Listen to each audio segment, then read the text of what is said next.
That the only thing we have to fear is fear itself. Hello and welcome to the intersection of faith and fear, where we discuss each week what scares us in order to find what saves us. This is the Fear of God podcast. This is a B-side episode of the Fear of God podcast. Welcome, friends and foggers, to an episode years in the making. I am one of your hosts, Nathan Rouse, and typically with me is fellow co-host Reed Lackey, but he was here a minute ago, but mentioned needing to hide his mother box. So hopefully that won't take too long. Oh, that said, we do have a special guest today.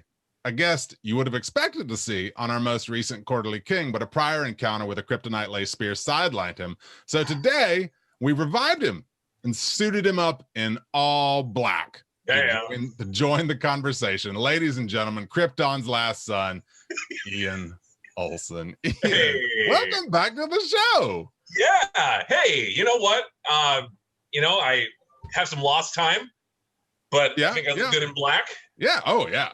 Yeah. Man, I'm brooding. Yeah. Ooh. Brooding something hard. Hope is what the sign means. Hey, when were you last here? When were you last on the show? When I lied to little Reed and said that I was coming in hot from a road trip, and actually I was in Oklahoma. Wow. It's been since the Dead Zone. With you. Yeah. All right. Dead Zone. Okay. It's been a while. So welcome back. Welcome back. I'm glad you're finally here. Took a little break there. We should pause for a second because we're getting ahead of ourselves. Because here at the Fear of God, Ian, if you recall, it's been a little while. We explore. We don't explain. Okay. Except for right now, when I explain to the listeners that they can listen to the Fear of God at their nearest podcast platform, they can watch the Fear of God on YouTube, and they can browse the Fear of God on the web at thefearofgodpodcast.com, where they will find Reed. Reed, what's up, mother boxes?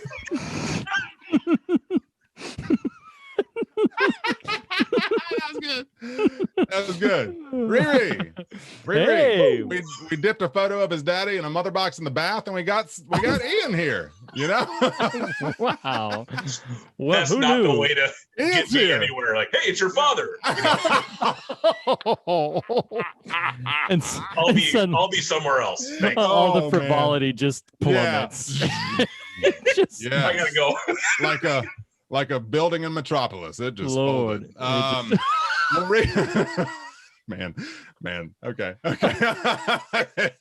We're speaking of coming in hot. Here we go. Hey, Reed, we are doing this. It's happening. Reed, I hope, as my boy Wonder, you don't suffer the same fate through the duration of this conversation that the DCU one apparently did. Woo. We are discussing today, if it's unclear at all, the DCEU broadly and the Snyder Cut specifically. If anyone has listened, I want to allay some concerns because they probably are high right now.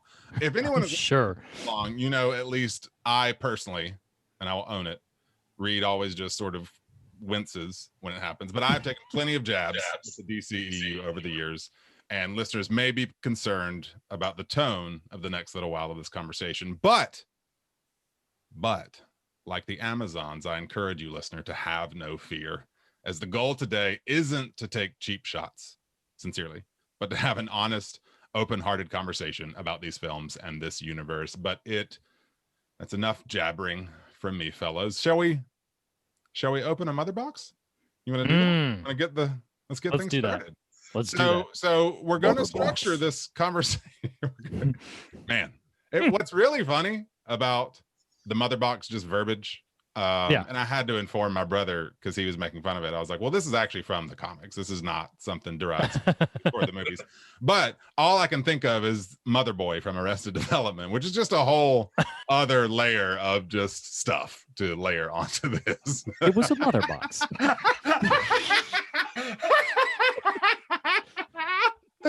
Mother boy. All right, so we're going to structure this conversation around three separate mother boxes and hopefully arrive at some unity by the end of it all. Man, this is going to be wild. So I want to start either that or it's going to be just bad and sad. All of the above. No. Right. It was.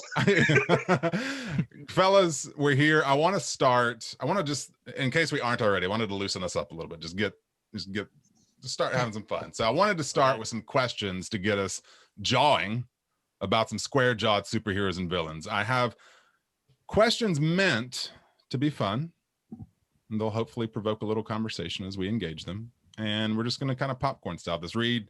It's going to be a little bit like our Cobra Kai, what about this kind of stuff. Yeah. Good. So thinking about this conversation just really got me browsing the HBO Max DC library and and how I could actually hit a wall on determining some of these things. So I'm hoping maybe y'all can, through your input and wisdom, offer some insight into some takes here. So I want to ask you guys, we're going to start with The Dark Knight of Gotham. I want to know, of the live action DC material, so this is not just modern DCEU, this is live action DC stuff. We're going to sequester off the cartoons, though. If you've got an interest in this stuff, the cartoon Justice League Unlimited is amazing and highly worth your time. I want to start with the entire live action DC canon and ask you guys, what is your favorite Batman? And Reed, I'm going to start. You have a Batman shirt on, so I want to start with you. Who's your favorite Batman? Like, when you think, sure, that's my Batman, who is it? Well, you've already sequestered off animated series. Sure. Just to limit us a little bit. Yeah. So I have to say Keaton. I mean, Keaton is it for me. Keaton was the one that, even though all love and affection for Adam West and the the old classic 60s Batman, which I do love, I still have memories of, like, when Batman, the original film, got the VHS and took it home and watched. I didn't get to see it in the theater, but yeah, Keaton's my Batman. You know what's really awesome about that is last night I was browsing that one. I was just skimming some scenes, and my wife was sitting in the room and she was like, "Really, 1989?" I said, "Yes." Yeah. And I told her, this actually isn't revealing necessarily my answer to this question, but I couldn't articulate how that film exists as one of the foundation stones of my pop culture personality. Like, oh wow, yeah, I have so much sentimentality wrapped up in that movie, from whether it was action figures or trading cards, or just that era really is significant and sentimental to me. In fact, you mentioned Adam. So Reed, unlike you, who has a t-shirt on, I actually went looking for a DC character shirt today. I made one stop, admittedly, and they didn't have it. So I am sporting my Black Panther shirt. But I thought, in honor of you, I do have a copy of the Reed Lackey written Adam West comic book, and I thought about getting that, but I apologize. But then you just didn't. But I did think about it. Well, I'm glad you thought about it. Ian, having contributed so much to this conversation already, what is your favorite Batman? Wow. When you survey when you survey the DC live action material. When I survey the live action material. So Will Arnett is out, which means it has to be. I mean, that is the definitive darkness. Batman, definitive Joker. But no parents. Sorry, I just said it right over top of his answer, and I apologize for that. Say your answer again. No matter what, I'm Nebula. I'm just...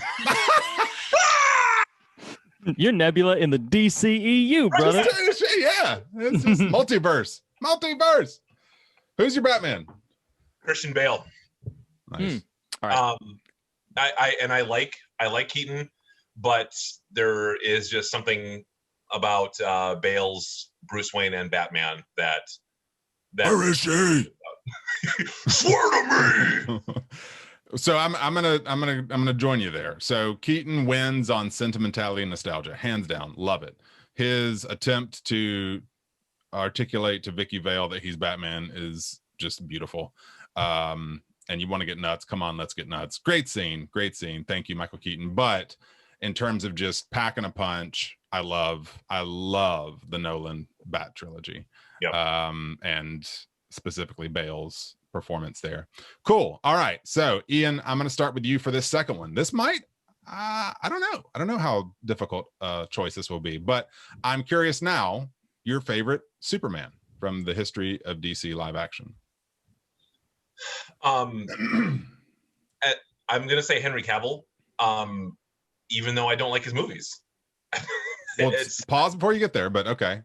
Well, I just think it's an important caveat, because if I just tell you that it's HC, right, it's true, then it's going to sound like, I don't know, I stand for Man of Steel, and I don't.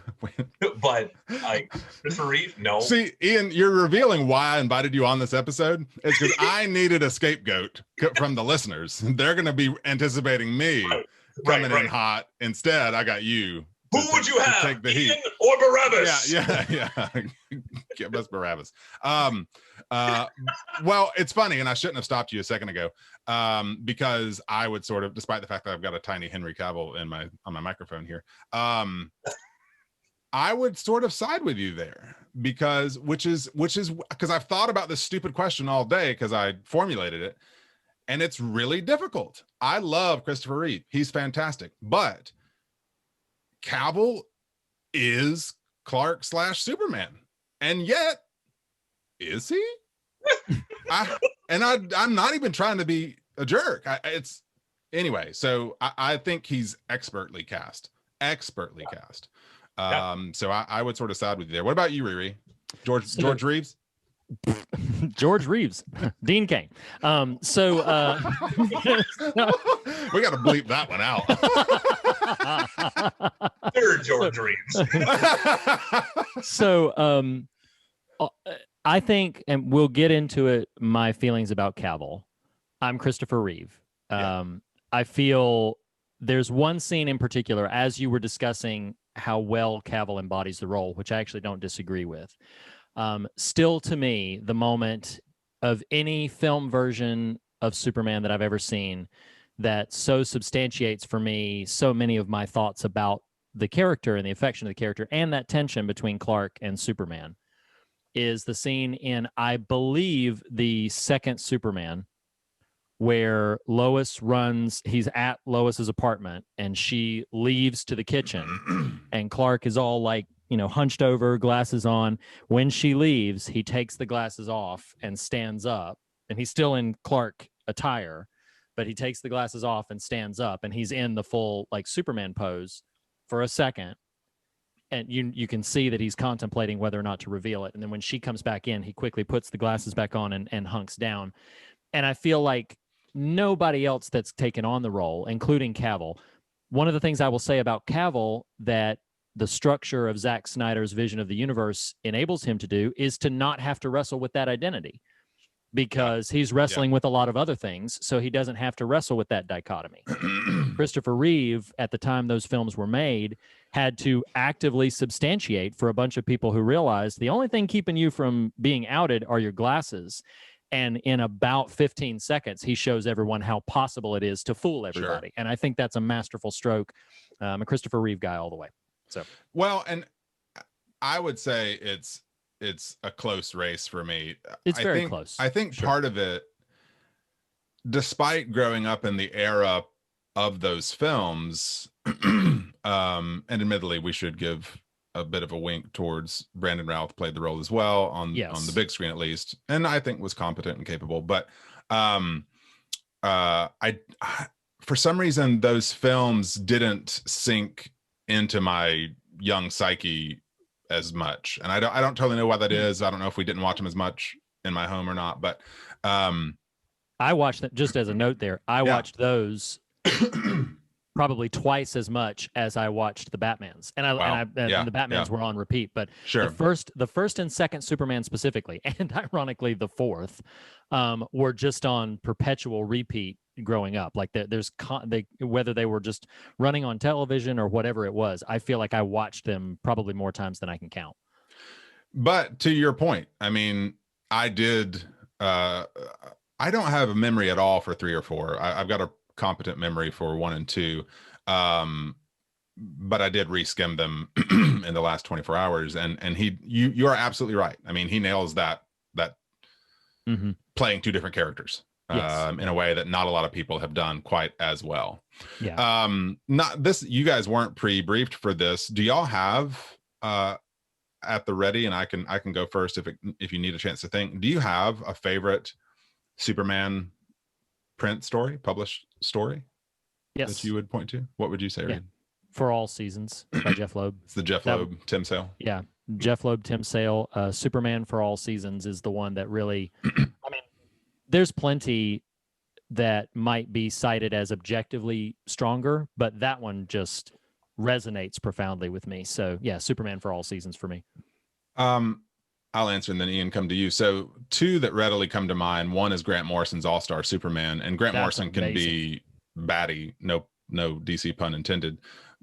So All-Star Superman does require a little bit of metatextual knowledge, but really kind of works on a lot of levels. It's kind of his maxi series love letter to the character. And the other one that comes to mind, I am pretty sure it's Kurt Busiek. I'm gonna feel real bad I didn't know I would ask this question, so I didn't look it up. But Secret Identity, have y'all heard of that? I've heard of it. I don't know if I've ever Secret read Identity is a really interesting story, and that may speak to why thematically I wrestle with these Snyder films, because the text is about a meta narrative of a character in the real world reading Superman stories, who thus then becomes a Superman character, and it tracks. So it's asking those heroic questions of what does it mean to have an exemplar, to follow it, to have power, to wield it responsibly, all those sorts of stuff. It's a really lovely story that I would encourage folks to check out. Ian, do you have a Superman that you would point to? Story? I guess Kingdom Come, maybe. Okay. I thought of Kingdom Come. Yeah. All right. Any thoughts on just Kingdom Come? All right, did you just scan Wikipedia for hot Superman stories and you're like, Kingdom Come that has no. I'll just be honest. I was never like huge. I had it like an obligatory sense of like, well, I need to like Superman, which is one of the things that goes. One of those guys. Being obsessive compulsive, like, well, I have to like all of it. Like, well, I like the Clash, so I better like reggae. Just all. Sure. Litanies of stuff that years later I become honest enough to be like, I don't know, I don't really like it. But Kingdom Come still stands out to me because in general, there's not a lot of. I like reimaginings of Superman, I guess. Like Red Sun. Oh, Red Sun is great. I love that story. That. But like Superman Prime never was quite as effective for me generally. The big blue Boy Scout. You just couldn't get on that level, huh? That wavelength. You're just too Lex. You're so Lex, Ian. All right. So I'm going to start with me here, and maybe that I didn't intend this, but it is probably the easiest one, and that's favorite live action Wonder Woman. It's Gal. There's no question. One, for however much I may struggle or wrestle with the Snyder vision of the DC universe, his penchant for casting with very little exception is impeccable. And she, I mean, it's hard to watch whether it's the films he did, BBS and Snyder Cut, or her proper films, and not be like, that's Wonder Woman. And so that's my selection there. Reed, what about you? So I'm going to join you with love for Miss Gadot. I should acknowledge, or I feel compelled to acknowledge, that like one of my earliest sort of childhood growing up screen crushes was Linda Carter. So a lot of love for Linda Carter, but I have to objectively say, like, Gal Gadot has absolutely embodied this role in a way that I think is probably our fullest visionary version of on-screen presence for it. So, yep. So I'm with her. Any thoughts on old Diana Prince, Ian? Nope. Pass. Okay. Oh, okay. He's like, pass. You take that question and shove it, Mr. Rouse. Yep. Take it straight back to the mother box. Yeah. We're not at the next one yet. Okay. Well, if you are going to pass on that, our next one, and I'm going to start with Reed because I am genuinely curious about this. Because what I went after was, of course, the Trinity, Batman, Superman, Wonder Woman, and then a character who has seen multiple iterations in live action, and just as that enigmatic fella that folks love to play angles on. And so, Reed, I'm curious, who is your favorite live action Joker? There's an impulse in my heart that wants to answer differently, but for me, there probably always and forever will be the pristine bullseye that Heath Ledger brought to it. For like, there've been a lot of, I mean, good Lord, you talk about Keaton's Batman, Nicholson in that delivers an incredible performance. Good. It's manic and it is exuberant. There's just a ton of wonderful things, but I'm telling you, man, Ledger tapped into something special. And I feel like, and Joaquin does an incredible job and everything, but yeah, for me, it's Ledger. I don't think there will ever be an embodiment of the character that I respond to more profoundly than Ledger's interpretation in Dark Knight. Yep. Ian, you? Same. Yeah. I ate my words because I remember being out like record shopping with a friend and someone said, "Hey, dude, yeah, Heath Ledger just got cast as Joker for the next Batman movie," and I scoffed. I was like, "Okay, sure, right, cool." The 10 things I hate about you guy is gonna be awesome. Right. Nice tale. Suck.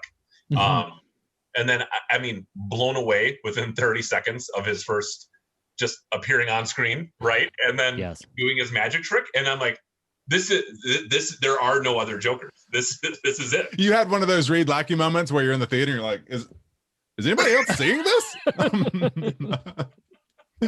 I mean, it was next to me hitting me. It's the Joker. It's the Joker. So it's hard, it is kind of like the Batman struggle. This one, or I'm sorry, I think it was the Cavill Reeve. Ledger and Nicholson are really hard to toggle between, and in part, it is the sentimentality that I have for the '89 Burton film. But also, Reed, to your point, I rewatched Nicholson scenes last night, and the man is just having a ball. He's having a ball, and it's hysterical. And to think that is Jack Nicholson, for all the mythology that's now been foisted upon him as a performer, is just crazy. Because it's so not a Nicholson performance. And that's what I think people don't appreciate. Nicholson gets he's an incredible actor, but he has a lot of the same tricks in his Rolodex. And for Joker, he tosses a lot of the rule book away and does a dramatically kind of different thing that I think is wonderful. Well, and specifically, I watched the art museum, vandalism scene, and there's a moment where he's just dancing, and it's so dumb. Like my thought watching the scene as a 41-year-old, separating myself from the sentimentality, was like, how did Burton get Jack Nicholson to do that? Like, and which isn't to suggest that it's bad. It's just so, there's zero ego attached to that performance. Right. Oh yeah. But ultimately, I told myself I wouldn't do it. It's Leto. I'm just kidding. That is, I'll say it here because I don't want to say it later, and I want to be a good sport. Leto is one of the worst things ever put to film as the Joker. I said it. I'll stand by it. But yes, Heath Ledger he's magnetic. He's charismatic. He's mysterious. He's sinister. That Dark Knight is a dangerous film to try to skim, because you're like, oh, well, I don't know. I love this scene. I'll watch this. And then like 2.5 hours later, like, oh, that was a good breeze through. But that opening scene with the familiar Nolan that introduces who you think is just a clown thug on the street corner that propels us into the bank heist. It's incredible. And Ledger is one adjective that you didn't include, but he makes the Joker convincing. Like, Nicholson is manic and pop art and all this stuff, but you realize like nobody would follow him except for an utter insane group of people. Bob. Yeah. That's his number one guy. You're my number one guy. But Ledger manages. Now this. Love that Joker. Sorry. But, please. But no, all I was saying is that Ledger manages to infuse him with and some of it is the script, some of it is the direction, but a lot of it is just Ledger bringing it to like, no, I get why the guy is not just scary in the sense of like, oh, he can harm you and can do brutal things to you, but he's scary in that he has so embraced the psychology of chaos that he will undermine your moral integrity and your moral fiber with just a few key questions, and that's pretty incredible. I mean, especially like when I really start watching The Dark Knight, I forget this is a Batman movie because the Joker becomes the main character. Yeah, Batman is the guy that needs to show up to save the day because no one else is capable of it. But this is a Joker show. Yeah, and you're just watching a psychopath having free reign to do exactly whatever feels like doing this moment. Well, do you want to know which ones of them were cowards? I'm just like, oh my God. Like, well, and what's so interesting, and y'all can pull me away from the ledge if you so desire, I guess. The ledge. But I said a very strong thing a minute ago about Leto. I'll stand by it. But what concerns me about the Leto delivery, because we've had Joaquin as well too, and Joaquin does not do this. In other words, you can take the right lessons and apply them, but it feels like Leto takes all the wrong lessons from Ledger. Meaning, if you just study the Ledger scenes in Dark Knight, the tics, the physicality, the weird oral fixation he has because of the scarring and stuff, like it is a lived in, fully embodied role, and he just nails it. And what I mean by the Leto connection is simply like, Leto's Joker is very much a tick oriented performative. He relies upon affectation as opposed to embodying, what it really had to offer. Anyway. Yes. Thank you for trying to soften that for me. So last two questions. I'm going to start with the mildly negative and end on a positive. So now let's focus on the DCEU. We were speaking broadly to live action DC, but DCEU specifically as inaugurated with Man of Steel. What is your least favorite DCEU film? Have fun with it if you want, but I'll start. I think I'll go first on this one. And in what before the last week I would have said is a crowded field, I think the one that stood out the most, and see, that was a positive wrapped in a smart alecky comment. I think the one that stands out the most, and I'll never revisit, and I suppose admittedly the fact that I haven't watched it in its entirety should say something, is The Suicide Squad. I went to see this film on a screener at a theater, watched 95% of it, and walked out with like 10 minutes left. I was like, this is awful. It's so, I love the idea that there's a better buried film somewhere out there for this. Well, would I revisit that? Highly doubtful. But now, full credit where it's due, continuing the trend here, I think Margot Robbie is expertly cast as Harley Quinn. She is fantastic. There's a reason she got her own film. She's fantastic, but it is a bad movie. Yeah, so that'd be my pick for that. Reed, what about you? What would be your least favorite DCEU film? So prior to your announcing Suicide Squad, I sort of thought that was going to be the de facto answer. But if I'm being transparent and I'm doing a kind of a deliberate thing with a question I know is coming a little bit later, My least favorite DCEU film is Joss Whedon's Justice League. That's my least favorite one. Well, and I should own this because I forgot to mention it. I actually have not seen the Whedon cut. I haven't seen that or Aquaman. So I'll own that. I meant to get around to Aquaman and just haven't. So yeah, I can't speak to the Whedon cut. So, but yeah, it's dreadful, and the less said about it, the better. So Joss Whedon's Justice League is my least favorite of the DCEU films. Okay, what about you, Ian? Oh, hard. Same. It is stunning to me that there are people that make six figures a year that still have their jobs, and they said, "This is what we're going with. You send it out. Let's get it circulated internationally with the Whedon cut of Justice." It is now irredeemably terrible. So really funny story there is that I think I've shared with y'all is probably about 2 years ago, huh? What? Yeah. About 2 years ago, whenever the film hit home viewing, because it got such abominable reviews. I already had a difficult relationship with this universe of films. Once all those reviews came in, I was like, okay, I'm not going to go to the theater. Well, when it hit home viewing, because I'm like you, I'm not OCD like you would describe yourself, Ian, but I'm a fan. I'm a fan. I want to be a fan. Right? You see Rise of Skywalker when it comes out, and we know. Ooh. Woo. Yeah. It got real. So it got real. Yeah. I'm trying to keep it up top with questions like, what's your least favorite film?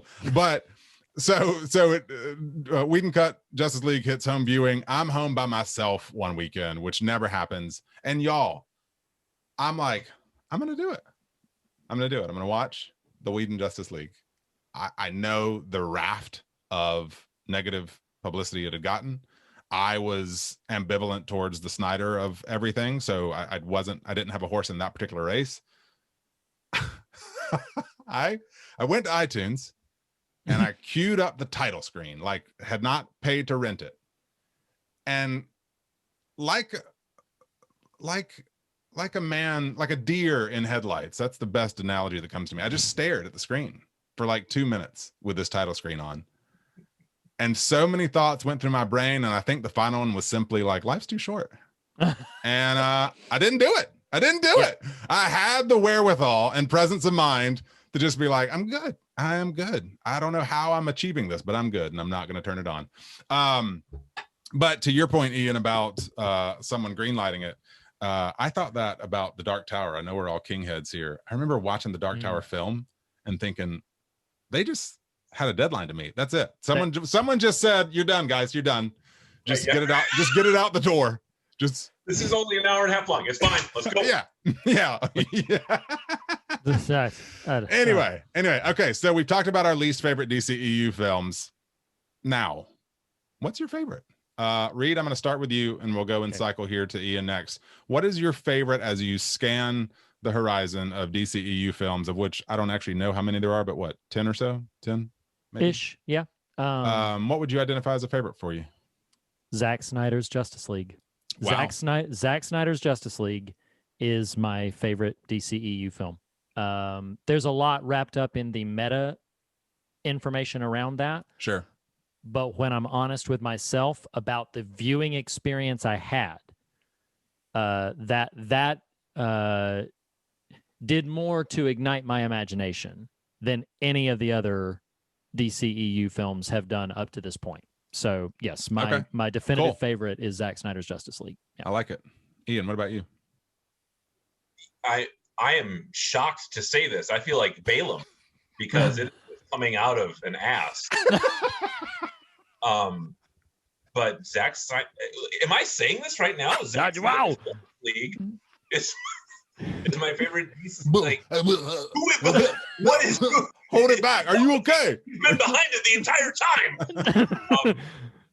time. That feels as forced as anyone saying anything about Palpatine in Rise of Skywalker. Sure, yeah. But I'll be damned. I had fun watching it sometimes. Me too. Yes. And I was like, what is happening? Yeah, how is this possible? But I think it goes to show that I don't have a Marvel versus DC axe to grind. Sure. Like I want Justice League to succeed. Yeah. Right. I like these characters. I have nothing to gain by them falling flat on their face. Sure. And somehow, like this is like when the girl that you're friends with in high school is like, you're at the same party and then she's leaving with that guy and he's drunk and you're like, oh, this is a bad idea. And somehow she makes it home safely. That's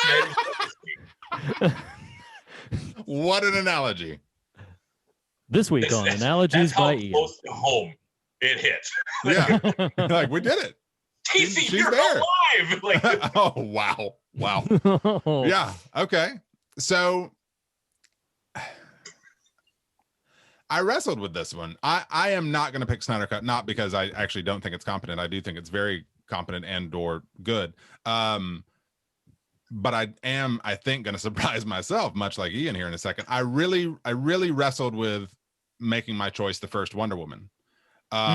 Because I actually think very highly of Patty Jenkins' work on those films, and we can talk or quibble about the second film. But, and in fact, I would say thematically, I think I like Wonder Woman 84 at the top of the heap. I love what it does thematically. It's just a bit of a mess otherwise. For the first Wonder Woman film, the last act kind of just it's like someone tied a cinder block around its feet and threw it in Gotham Harbor. It's like, oh my God, what happened to this movie? Lord have mercy. Like Maroney got to somebody there. So in utter, like, yo, Reed, we've done this show for 4.5 years. How many pot shots have I taken at this damn movie? I really like the Ultimate Edition of Batman versus Superman. There it is. I was like, what is happening right now? Yeah, it's crazy. I love this weird moment that's happening between the three of us who like just fanboy extraordinaire over Infinity War and Endgame last year. We feel like strangers to each other and to ourselves right now. That is the moment that's happening. Yeah, we're like, who am I? Like, oh Lord, I'm gonna join you in the sun. What? You know, I mean, people. so I'll get into this a little later, but I rewatched Man of Steel and friggin' BVS DOJ UE with an open heart, and watching Batman vs Superman, there are a few very key fundamental problematic elements with it, but I was like, you know what, this is kind of fun. And it kind of works from a plot standpoint. The Batman warehouse fight is friggin' awesome. Yes. That's killer. That rules. Yeah, I have enough objectivity to recognize. Yeah, that was great. In that. So I wanted to leave Mother Box 1 with Steppenwolf in good hands in a positive place. So now we need to go find for him Mother Box number 2. The parademons smell it. Oh man, are we recording? I feel like I'm having an out-of-body experience, if I'm being perfectly honest here. So Mother Box number 2, I wanted to just have some cursory talk about the Snyder Cut. As best you can, avoid some of the thematic elements yet, because I do feel like we'll run headlong into that. So give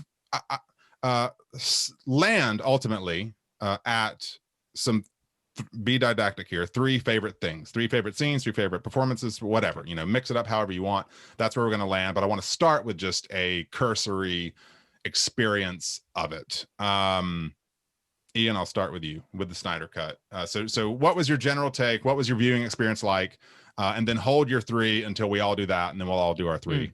Okay. Circle. Yeah. This is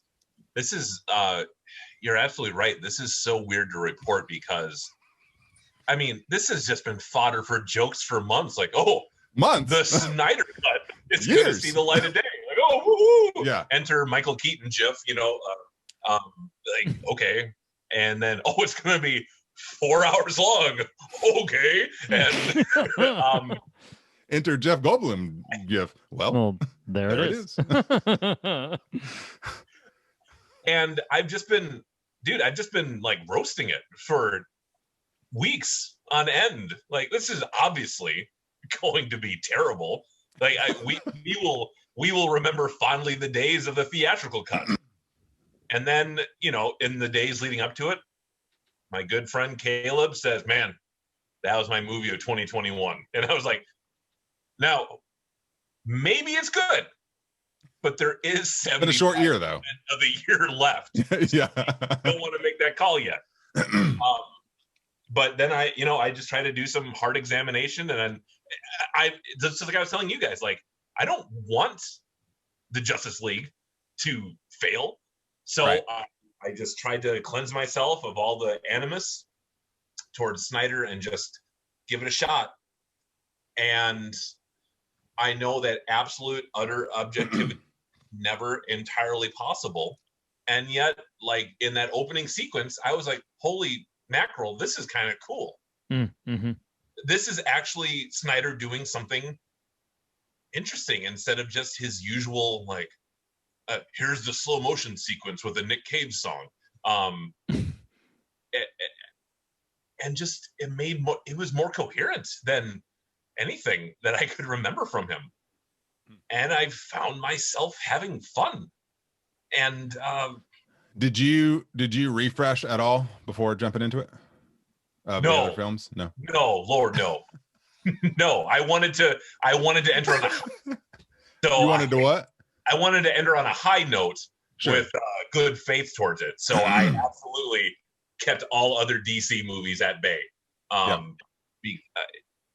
mean, yeah, I watched The Warehouse Fight because every now and then I get pissed off at work and I'm like, I need some Batfleck, crushing skulls. Sure. You know, but like, dude, I can't stand Bats v Supes. Like, my least favorite thing is Batman emails Wonder Woman, and then when she shows up, Superman's like, who's she? I thought she was with you. Like, you sure, just were on Gmail with her. Yeah. What are you talking about? Yeah. No, but he ends it with, who are you? So maybe he's really just confused. Maybe that's it. He got hit in the head a lot. Yeah. Like, one too many punches to the head. Where am I right now? And my will Arnett. No parents. Friends of Oh man, there's so many places we could go with that. Any other thoughts on your experience? Okay, I love it. So I did do some extra homework because, I mean, Reed, this is the year of the mea culpa from your boy here, because Stranger Things 2 happened. You know, and I've owned some softening towards that, and part of it is that wrestling we all do from time to time. It's like, am I crazy or is everybody else crazy? And so knowing Snyder Cut was coming, I was like, I'm gonna do it. I did have another I don't know, I had some, there's been some comings and goings in my house lately, and I had some free time, which clearly meant 2.5 hours for Man of Steel, 3 hours for friggin' BBS DOJ UE, which is a mouthful, even abbreviated. And so I did, but I intentionally set out. I was like, I know there's going to be some landmines for me in a real fundamental way in a couple of places, but can I set aside the you know, kind of weirdness I felt to these films over the years and find what other people are seeing? And and y'all will recall a week and a half ago, whenever it was, I was watching Man of Steel and I started texting you guys and I was like, uh-oh.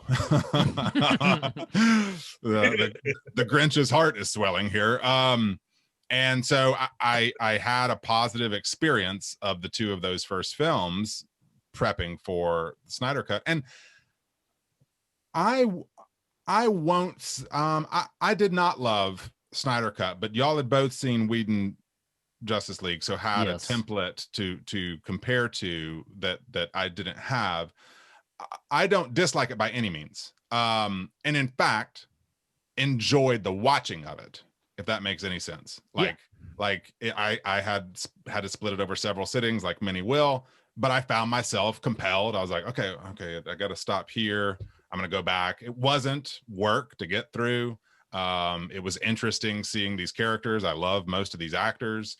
So yeah, I don't love, there are things about it I don't really love, but but on the whole, it felt like these three films clicked for me in a way that the work Snyder had done and the people who'd seen it in it, I need someone to pat me on the back for adulting here, but for seeing the vision that other people had already seen, even with my qualms that still do exist, I was like, okay, I can kind of get what's being put down here, even if I don't love everything about it. So that was my experience of the 4 hours of Snyder Cut. Reed, what about you?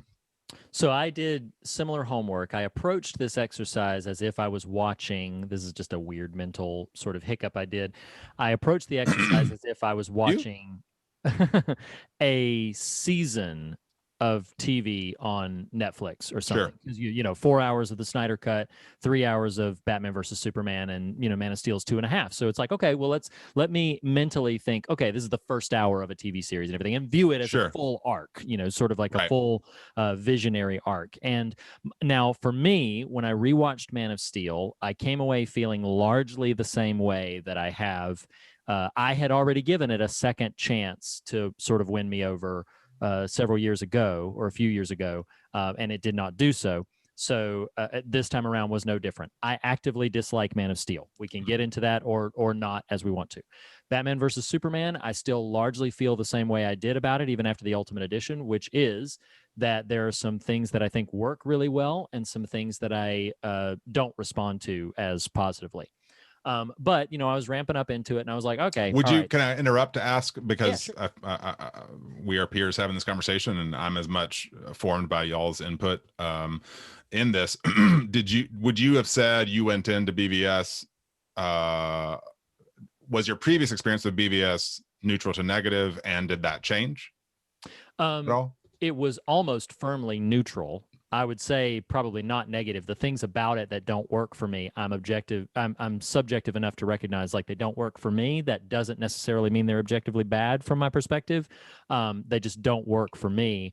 So I was very neutral. This time around, I'll use my Letterboxd rating as a sort of a gauge. I'm a very generous Letterboxd rater, so I tend to give a lot of 4 and 5 stars if I respond positively to something. My first viewing of it was 3 stars. This time around was 3.5. So a little bit of an uptick. Sure. Not a major, volcanic sort of sweep in a different direction. So that was how I was going into Justice League, was having watched those other two, and I was like, okay, all right, well, I'm in for it. Now let's see what you got. I was maybe 30 minutes in to Justice League, Zack Snyder's Justice League, when I remember actively thinking, holy crap, that, like, I like this. This is not, to your point, this is not work. I am enjoying myself. This is interesting.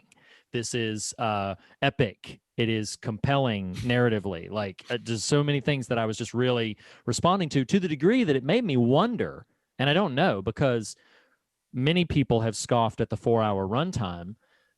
Zack Snyder, in the way that we love Stephen King, sometimes because the man does not know how to leave something out of the equation.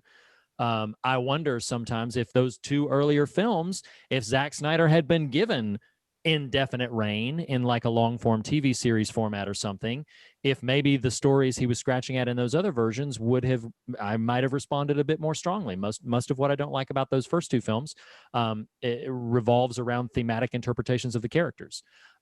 Whereas when we're in on Justice League and I'm seeing, from the open, because the opening of the original one is just this ridiculous sort of like box check of, oh yeah, wasn't Superman, a figure of hope or whatever. Whereas this one starts you off in the trenches, like it starts you off with this whole like, oh yeah, Superman has died. And that has sent literal shockwaves around the globe. And so then it progresses to this sort of, well, now here's what has to come in the aftermath of that, in ways that I just immediately found very, very compelling. I mocked and scoffed when people were like, no, you don't understand. Joss Whedon's Justice League only used about 10% of Snyder's vision. And I was like, that is not possible. Like, Right. what are you talking about? Okay. That's not, yeah, like, sure. Sure. Yeah, that's cute. Keaton. And masks don't work. Right. Okay. No. Yeah. Whoa. there we went. So, but then I'm sitting here watching this thing, and honest to God, 10% of this movie would be about like under 30 minutes. I think that's about what I remembered of the original theatrical cut of Justice League, was about under 30 minutes. This was almost an entirely new thing. I was seeing tons of scenes that I was like, there was no version of that. There wasn't even a shortened version of that. Like, there was no iteration of what I just saw. And it's rich character stuff, and it's interesting sort of stakes raising kind of stuff. And I'm like, man, there was none of that in the original, to the degree that made me feel like already kind of happy for the people that were yelling and screaming for this for so long. Because I'm like, this is kind of a shockwave to my system of the people who would sort of be in a boat. And I still have my issues with sort of the mob mentality that can kind of arise. But when you know a person's vision, a person's creative vision has been just decimated, and you know that there's a possibility of seeing that vision in the real, it's like, man, big props to Warner Brothers and to HBO Max for shelling out. Clearly it was a consumer opportunity, and it wasn't benevolent on their part, but they still clearly, by being willing to drop a 4-hour film on there, they clearly gave him some carte blanche to do what he wanted to do. And I think to that end, it's admirable, because that was my experience of it. About a half hour to an hour in, I was really bought in. About 2 hours in, man, I was intending to take breaks and did not want to stop. And I just have a picture of Reed rocking by the end of it, needing to pee real bad. Like, come on, man, come on, just get talking Mountain Dew the entire time, though. That's right. Fill the coffers. It's going to be worth it. But honestly, like, I responded very strongly to it. I was moved emotionally. I was engaged mentally. There's some great thematic stuff going on in this one, I think, that's very interesting. And yeah, I don't love the epilogue. We can spend time there or not, but the piece, the core material around the Justice League story, like, oh my gosh, I'll watch it again. I know point blank that sometime in the near future I will watch it again and do so, open-heartedly. I loved it. Yeah, I did. He said it. All right, let's do this. I asked y'all to think about 3 things. I don't feel any need to rank them, but so that we're not stepping on each other's toes, let's go person by person with one thing each. And then if we exhaust if I've got 2 things and y'all name those 2 things, I'm not going to hunt for other things. We'll just move on to the next part of the conversation. So Ian, let's start with you. What is one of the things, what I asked listener was Reed and Ian to just name a favorite scene, a favorite moment, in what fog language would typically be the likes, dislikes. This is what we're doing here. So Ian, what's just something you would highlight of Justice League? I really loved this thing.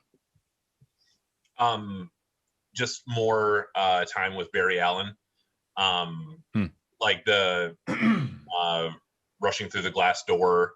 Yeah, and this is fraught, because I don't like that there's a dumb truck driver who's trying to reach a sandwich. Sure, yeah. Like, that's stupid, and that's typical Snyder. Like, oh, these dumb peons endangering people because they want their sandwich. But I love Barry Allen. The Flash is my favorite DC character. Did not know that. All right. And I really like Ezra Miller's interpretation of Barry Allen. It's not the Barry that okay, my Flash is terminal velocity Flash. But I like different iterations of the Flash, and I love just having more of Barry. And that was for those of us not schooled in the Barry catalog. Is that a particular run? Is that, no pun intended on Flash? Is that an arc? Yes, it was like a 6 to 8 issue run that culminated in Flash number 100 back in the mid 90s, and was just you had a few generations of speedsters in it, and it was just that was my golden era of DC appreciation, where Flash was my guy. And what I like is that there is something that is. So, do you remember? It was announced that there would be 2 twins with superpowers introduced in Avengers: Age of Ultron, and then X-Men, being the lame ducks that they are, were like, "Oh yeah, so we have a fast mutant too coming up," and then like they had Quicksilver, and admittedly has a cool scene, right? One of the only cool parts of a really bad franchise. But I like that Flash's sequences are interesting visually, and they do something different beyond just like the fun mayhem of like Quicksilver. And it's I don't know, I find them kind of beautiful, and it does a good job of delineating the power bases of each of our heroes. Sure. It's funny. I actually, for a little while, really enjoyed the Flash TV show with Grant Gustin. It was highly entertaining. Like a lot of those CW shows, you start to lose your way in terms of being able to focus on it week to week. But I really enjoyed, like you described, the articulation, the visualization of his power set. That said, it is really funny, maybe unintentionally so, when Flash trips, like when he busts his foot. It's like, I was like, really? That's what just happened? Like your thing is running and you tripped. Like, I guess you had one job. right. Yes, absolutely. It reminds me, there's an old Chris Rock bit where it's really, I just remembered the source of it, but a spinoff of it that is less off-colored is he's like, that's like Aquaman drowning in the tub, it's like Hulk got the gout, it's like Flash done busted, got a corn on his toe. Okay, cool. So your choice there would be the how the Flash is done in the film. Mine are mostly going to be just parts of the film. And I'm going to start right at the very beginning before potentially someone takes it. I was really, for my struggles with the interpretation of Superman in these films, I kind of loved the death cry heard throughout the globe. Yeah. I thought this is really, I don't know how I feel about this in total, but what Snyder does incredibly well in these films is cast these as mythic giant characters. Like they are gods. And so this very, epic mythological kind of being that is Superman, upon death, the cry that pours forth sends shockwaves throughout the globe. And on top of that, serves a plot function as well, because it ignites these mother boxes. Right. But no, I was really moved and kind of awe-struck by that sequence. I was like, okay, this is kind of cool and kind of effective. What about you, Reed? So I'm going to, because it was tangential in one of mine that I was going to mention, I'm going to, second Ian's love for Flash stuff. He didn't mention the presence of Billy Crudup, who I did not remember from the Justice League theatrical at all. And a lot of that stuff I found very moving. And so, just huge props on that. I will mention, you said we're not ranking these. So I will mention, to piggyback off of, this is what I wrote down to cite as one of my loves. You mentioned the shockwave when Superman dies. I had literally wrote down Superman Returns. And for me, this film was the first one. Like, I have a lot of difficulties with what Snyder tries to do with Superman. His iteration in this specific vision for Justice League, Superman, like, I got chills when they're standing around the mother box and they're talking about how this mother box could turn smoke back into a house. Mm-hmm. And then I think it's Flash who says, okay, are we all thinking the same thing?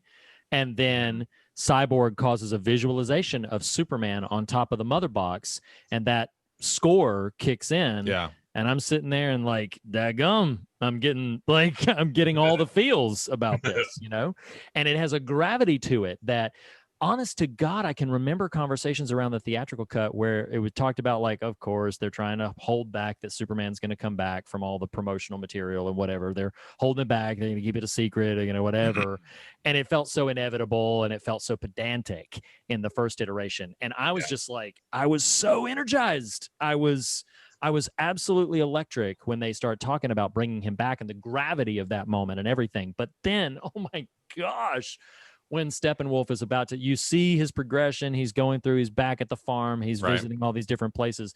But Steppenwolf starts to bring that axe down and hits Superman's shoulder, and he blows it to like cool it down. And he's like, not impressed. I'm like, that's Superman right there. That's the power that Superman can bring when he shows up on the scene to take care of business. Because in my understanding and experience of the first two films, Superman never got a moment like that. There's none of his big save the day moments in the first two films that made me feel like, okay, yeah, great. This is that, from the original, from the Superman Returns, where he, rescues the plane, that moment that you always look for, where it's like, here I come to save the day. But when he jumps in and stops Steppenwolf from, yeah, that's true. But the spirit. So then when the axe comes down and it collides with Superman's shoulder, I was like, yes, Superman's back, and this is really which is wonderful. Funny because like I am thrilled that scene worked for you, and I think a lot of what I'm learning in walking through these films again, and this one for the first time, is just this sort of helpless feeling of like I don't know what I feel about a lot of things, but I actually didn't.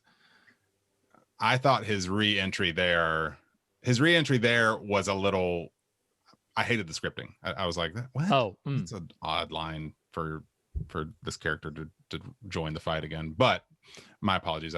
That's a mean friend thing to do, to critique your like there. No. That's okay. Trying to be adults here. Ian, what is the next choice you would have from your enjoyment of Snyder Cut? I promise I'll try not to pick it apart. Okay. Promise. Yeah. Soft promise. Because it kind of feels personal maybe. So when Batman looks over and Joker said, I'm completely kidding. I was gonna say, I was like, no, it's terrible. You're baiting me. Galifianakis is a better Joker. No. I was like, oh no, this is gonna be what work. have I done? Yeah. What did I just say? I'm gonna have to eat my own words. Yeah, in honesty, that's one of the biggest differences that I noted between the theatrical and this, the Snyder Cut, is plotting Superman's return doesn't feel like a foregone conclusion when we reach it in the Snyder Cut. It actually seems like, well, so we could do this, right? And it just, yes, I know. Obviously, Superman. It's not Justice League without Superman, but that's why I like that Batman says there is no us without him. I don't know. I was kind of like, all right, let's get the bro back and let's beat some parademons up. Let's go.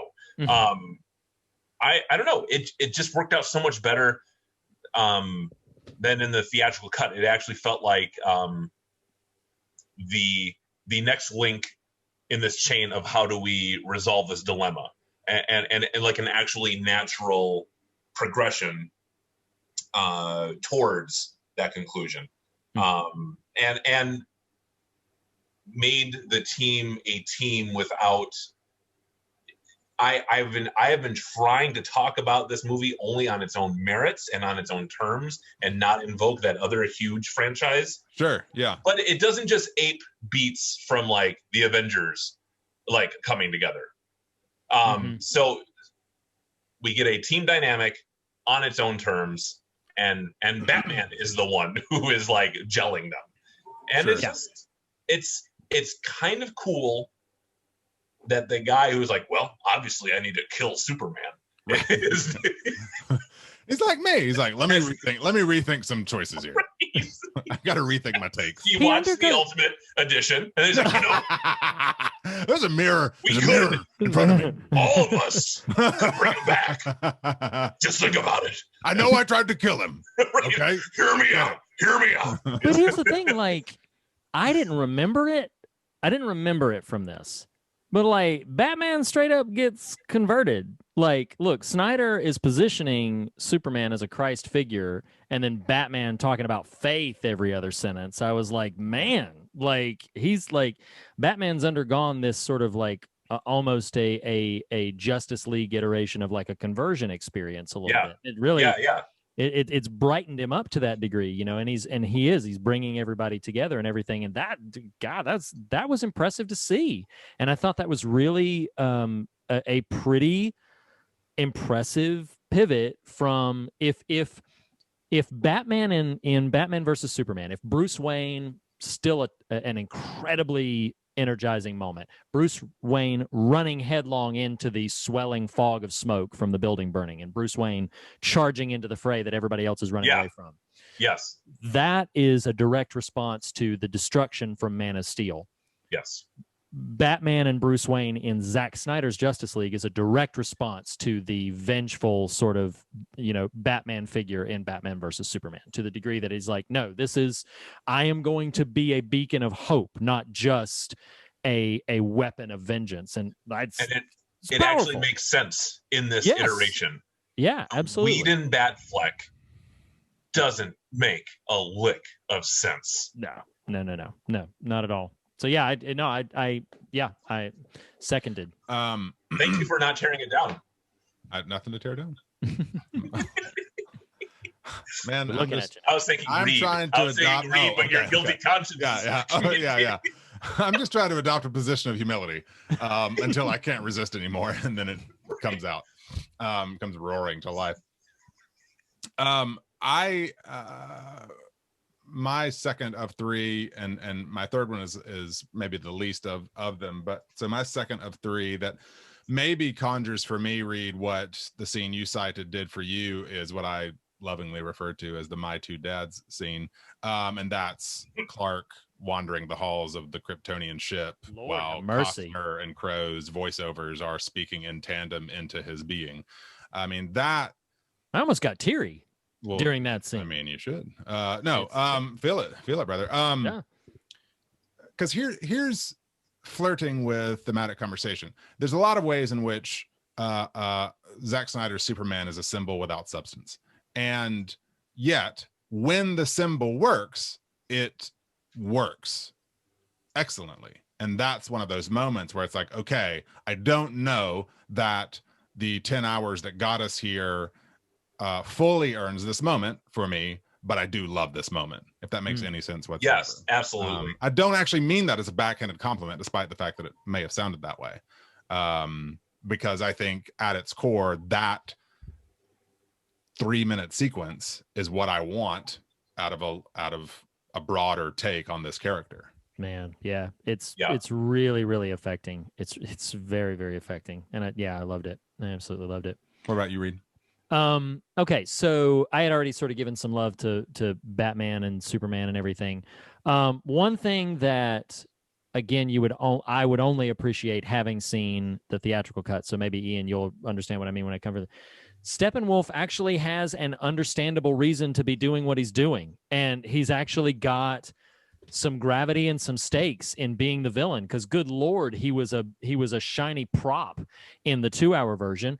But while I'm not on board with what he's trying to do for obvious reasons, I understand it and feel some gravity in the moments when he's talking to Dceu, and then feel electricity on his part when Dceu goes and gets Darkseid, because he has found the anti-life equation on this place, you know, and everything. And so as a villain, there's some legitimate stakes that add some gravity and some weight to everything that has to take place. And so I really appreciated it. I appreciated the time spent with the villain, because it makes me understand what is at work in this conflict that's emerging in the big fight scenes, which in other iterations, you cut all of that out and all you have is a shiny prop. And there have been times before, again, taking a cue from Ian, take it on its own merits or whatever.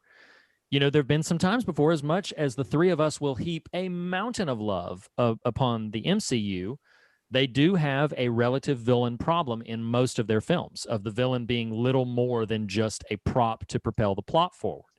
And so, you know, it doesn't quite touch Thanos level for me in terms of like substantiating a villain's reason for doing what they're doing, but it's pretty solid.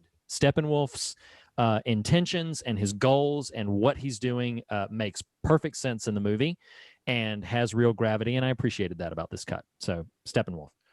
I told myself I wouldn't. So, but this is about a conversation, and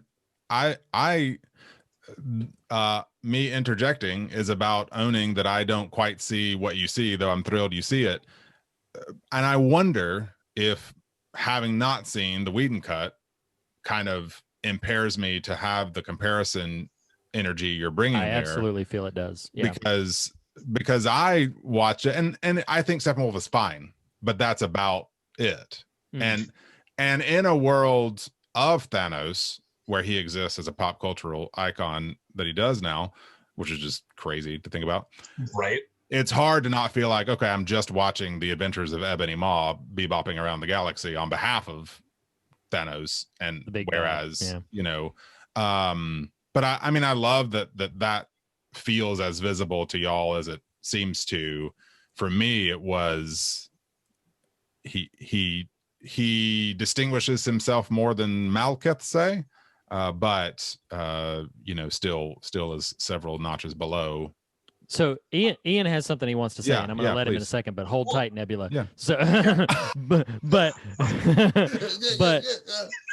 at the severe risk of being too dismissive, I feel like a lot of your pushback is substanced in the fact that you have nothing to compare it to, and which you called out. But I'm not to say that they would not be criticisms had you seen the Whedon cut, but I'm just like, I could not escape watching it being like, dang, that makes so much more sense now, and I understand that now, and so I think it elevated a lot of that material, knowing that we were coming from like, oh, the 4-page children's book of just like a rough sketch of the thing, and now we have like an actual mature artist rendering of this same piece. Naturally, I'm going to be quite awed by it. Yeah. What were you going to say, Ian? Well, I would just add, like, I think that what Nathan said is exactly correct about Steppenwolf. It's fine, and it's exactly like both of you are saying, where fine as compared to Zill is infinite, right? I mean, yeah. It has gone from Steppenwolf was a completely forgettable, crappy CGI render in the theatrical cut of Justice League, who is here because we need to have a big bad. And that's it. What is he doing here? I mean, it would, even at the level of just fine, it at least removes some of those obstacles of like imaginative resistance. Because I remember watching the theatrical cut and I'm like, so he goes to he needs the mother boxes. Does he need them to come to Earth? Well, no, because they just woke up. He got there first. What the hell is going on? Oh my gosh, it's terrible. It's terrible. But so even just the fine, and I completely agree. That's all it is. I mean, he is the Malekith of the DCEU. But I'll take the substantiation that he gets, and that's to lead into what my contribution to this part would be. Just having Darkseid is huge. He looks cool.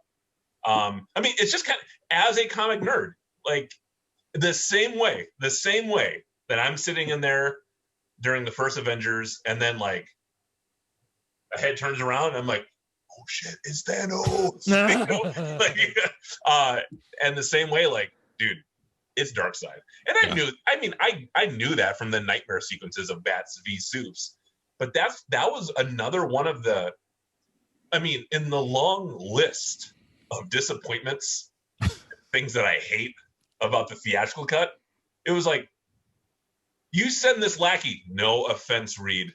You send this lackey, Steppenwolf, when Darkseid could have been right alluded to. I mean, don't show him, fine, but just like he wasn't even alluded to Darkseid, right? Like something. But instead, you have this paper mache guy with Loki horns and bug soldiers. Right. Why? Terrible. Like, it doesn't so make terrible. any sense. Sure. So terrible. Anyway. Yeah. Now, Ian, was that your third affirming read? Okay. My third, you've got a third coming to read? I do. Right? Or you do? Okay. Mm-hmm. My third is just, I loved the scene between the Amazons and Steppenwolf at the front end specifically. I alluded to it already, but I gotta intentionally flip over to it here. I love Steppenwolf says, "I will bathe in your fear." Jen A says, "Daughters of Themyscira, show him your fear," and they all yell, "We have no fear." That's just awesome. It's awesome. Scene. That is it's awesome. Amazing, especially for my affection of those Jenkins films. It was a very cool sort of articulation of that world. Awesome. So yeah, that was my third thing. What about you, Reed? So I'm kind of glad that I get to introduce this to it, but we haven't brought him up yet. Like, again, Nathan, you haven't seen the theatrical cut. Talk about going from a prop to a vital piece of the narrative is old Cyborg. Good old Cyborg. Like, honestly, it's kind of, and I'm actively, because I don't know a lot of the details, I'm actively resisting bringing up too many of the details of the Ray Fisher controversy, again, because I have not done my homework, so I can't speak to it too definitively. Putting an asterisk on it to cast it aside, the comparison of the treatment of the character, just talking about the treatment of the character from the theatrical cut versus this one, is shameful. What happened in the theatrical cut? Wow. He is an indistinguishable plot. He is an also ran at the very definition. But in this one, I'm seeing the tension in his relationship with his father. And I'm feeling the stakes when he saves him, and then the stakes when he can't save him, and the way he is integral into the substance of resolving this threat, and the way that his character, I'll be honest that I feel like, as a purely objective view of Ray Fisher's performance, I think it's marginal. I think that is just kind of fine. I think Ray Fisher does a good job. I was not utterly impressed with his performance taken in isolation. That having been said, the treatment of the character is amazing to the degree that I really was like, this is not hyperbole. I was like, thank God this version of it exists for Ray Fisher and Ezra Miller's, behalf. Like, oh my God, they're doing some wonderful things that never got to be seen. And it was really very emotional. Flash and Cyborg in general, but also I would throw some love to Ben Affleck as well. That some of those scenes that got excised when you literally have to eliminate half of the footage you've shot, at least half. It just really, like, when that visualization, when Cyborg is kind of connected to it, and then it transforms to where he's no longer Cyborg, he's just himself in the iteration. I was like, we got none of that I remembered from the original version. And so I thought that was a really impressive kind of visualization of like, oh, this is my visual cue that he's connected to whatever he's doing, and he's visualizing it, he's manipulating it or whatever it is. But I just, I found it just really very heart swelling to see, like, oh my Lord, what a wonderful experience this must be for those people as creative actors, and just for any fans of those characters to finally, for the love of God, get to see these stories. And so, huge loves. My next one, and we didn't rank them. I would be hard pressed to rank the other ones, but unequivocally, my number one would be that Cyborg finally gets his day. Because I couldn't, as a character, I couldn't care less about Cyborg. I'm talking about from the comic stuff. Like, I mean, whatever. But I really care about this version of the character in this film. He's something. And so, I love that. That's cool. That's that. Yep. And I just want to add, like, and I feel the same way, because I had the skepticism initially. I was like, we have Justice League with Cyborg, but not Green Lantern. This is not Justice League. So the theatrical cut offered no justification for his inclusion over against Green Lantern whatsoever. Right. So it all just felt like an absolute joke. But this Cyborg, yes, I'm with you. Like I'll stand behind this one. On its own merits, which if you've been paying attention, I'm saying there are zero merits in the theatrical cut. There's no reason for him to be there over against. Give me Hawkman, like give anyone. Where's a Thanagarian when I need one? Give me copy and paste any character. Yeah. Elongated man for all that matters. Ian, what's your last note here? Did I not do? No. Did you do 3? Yeah, he did it. Yeah, he did. Yeah. Okay. Well, hey, keep up. Here we are. Thus ends the second mother box, and we hand it off to the Hammerhead Shark lieutenant of Darkseid. So there are, if you're keeping count at home, like Nathan wasn't about Ian's list of things, there is one mother box left to unearth here. So yes, that's what we're going for here.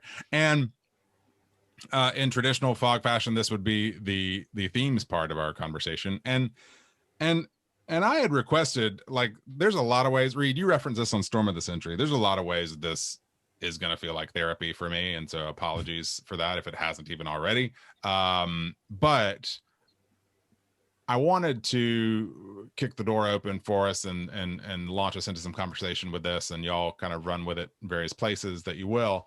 But I can't extract any of my feelings about the 3 of these films from my experience of Man of Steel. And one, I'm having mild PTSD over thinking about the number of times I had this similar conversation 5 years ago, or 6 years ago, whenever this movie came out initially. 7, 8, I don't even know. The back and forth. So part of me appreciates that this is going to serve as a bit of a document of those thoughts, and I can put this to bed.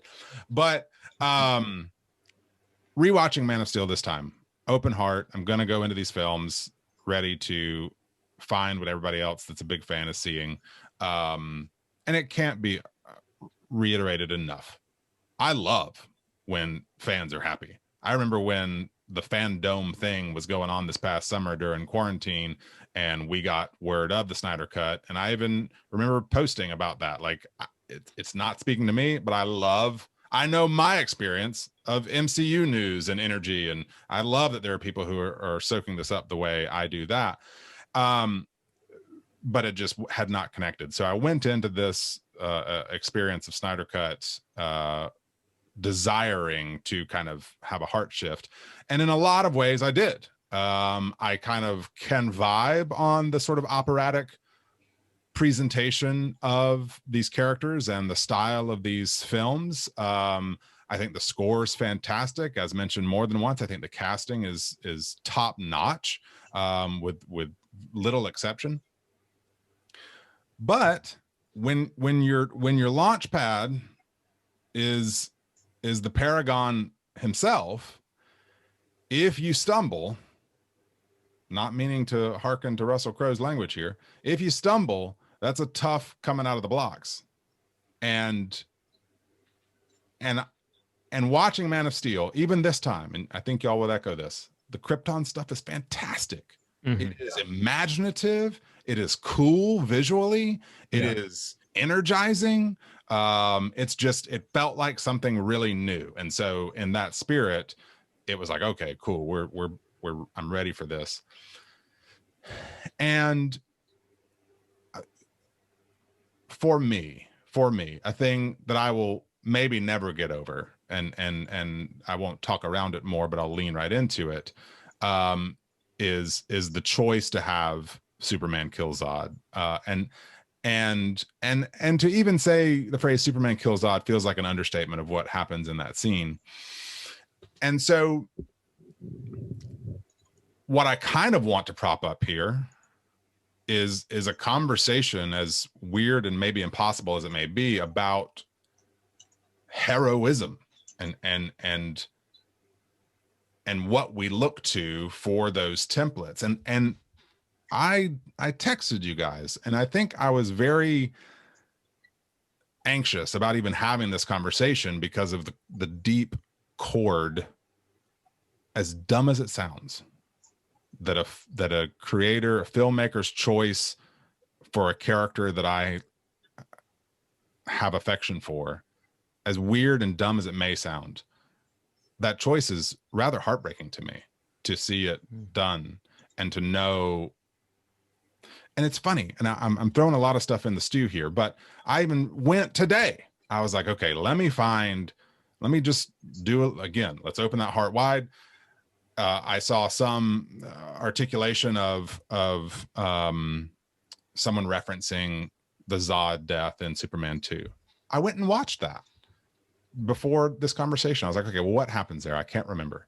Because this is the thing that I would get browbeaten with 10 years ago when Man of Steel came out, again, whenever it was, is, oh, well, you know, it's progressive and, you know, it's a modern take. It's a new take. And look at this single panel from 60 years of comics where Superman killed somebody. So anyway, I got browbeat with that years ago. And this is what I mean by the PTSD. And so I went and watched the Zod scene in Superman 2, and I was like, this is not the same thing. And if you haven't seen it, correct me if I'm wrong, Reed. I don't know how recently you've watched this. He effectively grabs him and throws him into a wall, and he slides down into a thing. Like, that's the sum of that scene. And it is not the same thing that happens in this Snyder film. And I reference this, Reed, on Storm of the Century. Watching this scene and how much it weighs on me, as dumb as that sounds, I always come back to our on-writing conversation of the holy imagination. And guys, I get weepy thinking, you took the alien created by Jewish men 80, 90 years ago, who's meant to be the template for us. And you made him just like us. And I don't, that really, because as weird and over speaking as someone may accuse me of being in this, if Superman can't envision a way out, what hope do I have to be able to exercise a holy imagination in the face of great peril and opposition to think there's another way? Right. I mean, it's again, Reed, it came up on Storm of the Century. There's always a choice. And what really troubles me about that scene in that movie is it denies that reality for a character upon whom our imaginative zeitgeist rests. Superman is however much we want to quibble about the vanilla-ness of the character writ large, he's the bedrock stone of American pop culture. And there's a reason for that. Right. It's because there's always another way, you know? And so I'm setting this up because what I've really just wrestled with and why it's so hard for me to carry this character through. It's why an hour ago, when I say I love Cavill as Superman, but is he Superman? It's why I say that, because it's hard to buy in writ large on every facet of this because of what it feels like Flash stumbling in while he's in the middle of the Speed Force. It's like, what? It feels, and again, this is Nathan speaking. This is why I've wrestled with this material for 8 years. It's a moving target timetable wise. It feels like that choice undermines my ability to trust your comprehension of this character. Which again gets into, I'm trying to hand the baton off here, but gets into this heroism. Today, y'all, I kept thinking, okay, if I strip it all away, what are we talking about here? And because I even wrestle in the overarching narrative of Snyder's DCEU, I wrestle with the fact that Superman doesn't have a public life before he murders the enemy. Right. He does not have a public life. And why that matters to me in this conversation is you can tell me all day long the moment came at that single comic panel in comics history where Superman killed somebody, and I'd still say, but context matters. And who this character exists in the world in which he makes that choice preceding this matters. And all we have up until that moment is Pa Kent, who, damn it, is supposed to be the moral voice in this character. The reason Superman exists the way he does and traditionally makes the choices he does is that voice, is the voice and experience and example of these two people and I'm not even saying it's not a mature take. And I don't mean that from a gritty Vertigo DC kind of way. You like that, Nod? But from there's a maturity to the presentation of these characters. I get it. But maturity doesn't deny heroism. And so what I'm trying to come to desperately here is this wrestling, because you've got, so why does it matter that Superman doesn't have a public life before he murders Zod? And let's not pretend that it's anything but that. I'm not saying the intention is murder, but that's the choice. It matters to me because what does Superman do in the DCEU? The tentpole things he does is hide his nature, an understandable, motivated choice in universe, a little questionable though. He murders his enemy. In the second film, as heartbreaking as the choice to murder Zod is, y'all, I remember watching this in the theater, BBS, when Superman says, I'm going to look it up so I don't misquote it. In BBS, he says, "No one stays good in this world." And I wanted to walk out of the theater or throw up the middle finger and be like, F this, because no, these are not the choices to be made. So hides himself away. I'm building to this heroism thread of conversation. He murders Zod.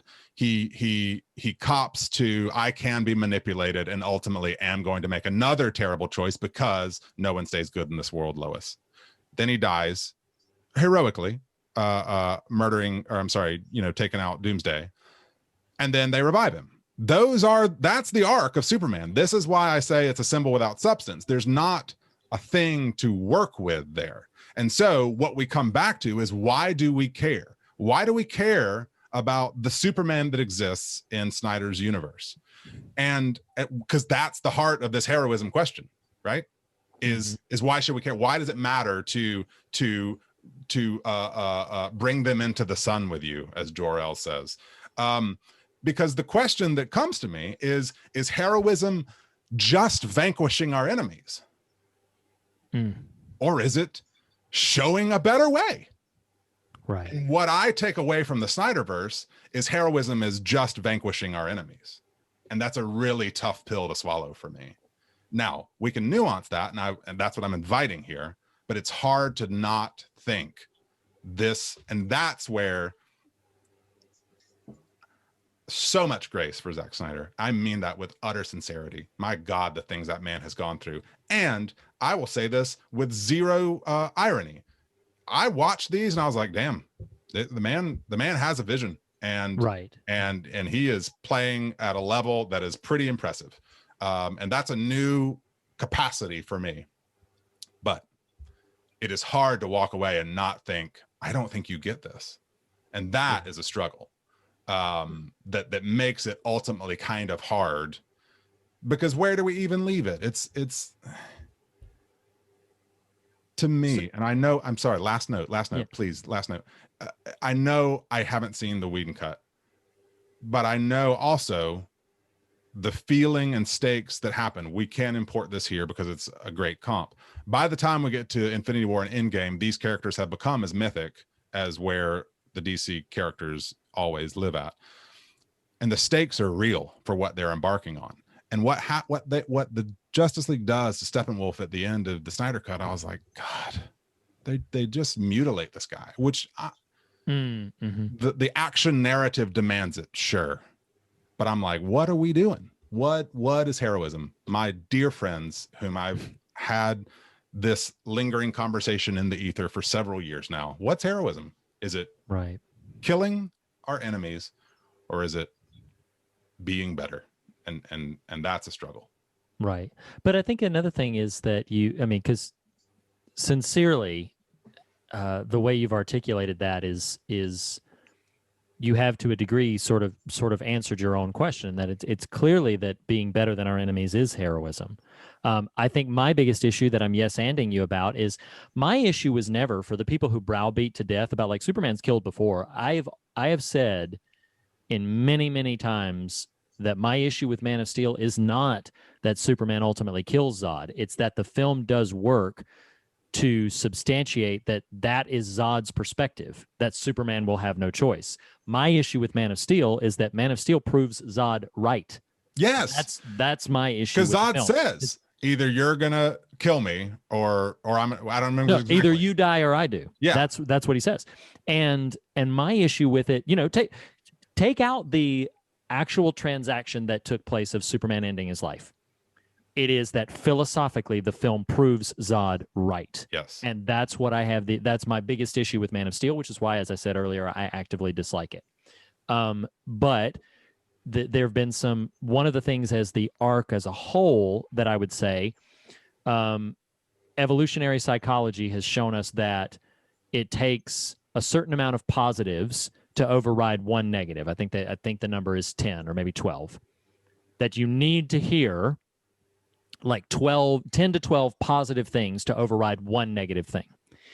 My biggest issue with the arc that they substantiate in Superman is the fact that I think it's actually vastly fascinating. Some of the things that they are positioning about, like, hey, he can act unilaterally. And what happens if he turns on us? That's a very interesting to me theme that threads through it all that I think is worth exploring. My issue is they explore it from go, and they spend so much time substantiating it that I'm like, well, now you've got like a mountain of negative things you have to override, to the degree that I, as an objective viewer, don't really believe, except for my meta awareness of Superman as a cultural figure, believe that he would be a symbol of hope. Not in your film. Absolutely. I believe he would be seen by what you've shown me. I believe he would not be a figure of hope. He would be a figure of dread. He would be a figure of profound terror. And that I do not. It's a very lovely moment when he at his grave in Batman versus Superman. It says, to see his monument, look around. That's a lovely sentiment that they did not earn from my perspective. Even when they have the military funeral, I thought, why are you doing this? Right. No, absolutely. This shouldn't be happening in the universe you've shown me. Right. And why I feel that Zack Snyder's Justice League, in the way that it brings him back, is a little bit better, is because now he has understood, oh, this is heroism. I lay down my life for it. Like that's because now he's gone through that. He's literally gone through that whole thing. And now it's no longer a conversation about like just vanquishing the enemy or anything like that. He has experienced the whole I sacrifice of myself. I give of myself, because that's really when we talk about. We have repeated it on the show, and it came up, I think, in our conversations about the MCU. But, in terms of heroism, we've said it on the show multiple times, and I can't remember which one of us said it first, but I've repeated it often, that the only acceptable loss is our own. To me, that's heroism. Like the understanding of like the only acceptable loss here is the cost paid to me. That is my vision of a hero's mindset, of understanding of I'm going to take the punches, I'm going to take the blows, sometimes on behalf of other people, which does mean stopping the threat. It does mean ending the threat, all of that kind of stuff. But I think my issue is that when we are exploring the struggle that he has about whether or not I do find it really fascinating in Batman versus Superman that his rescue of one group of people actively harms another group of people. That's an understandable tension. That's narrative That's narrative complexity. And it's an understandable tension that I think is worth exploring in this conversation about what does a hero do. And I find it interesting that Clark Kent has to wrestle with what to do about his powers. My other thing that I actively looked for in this viewing of Man of Steel is he says in Batman versus Superman that he was just the dream of a farmer from Kansas, right?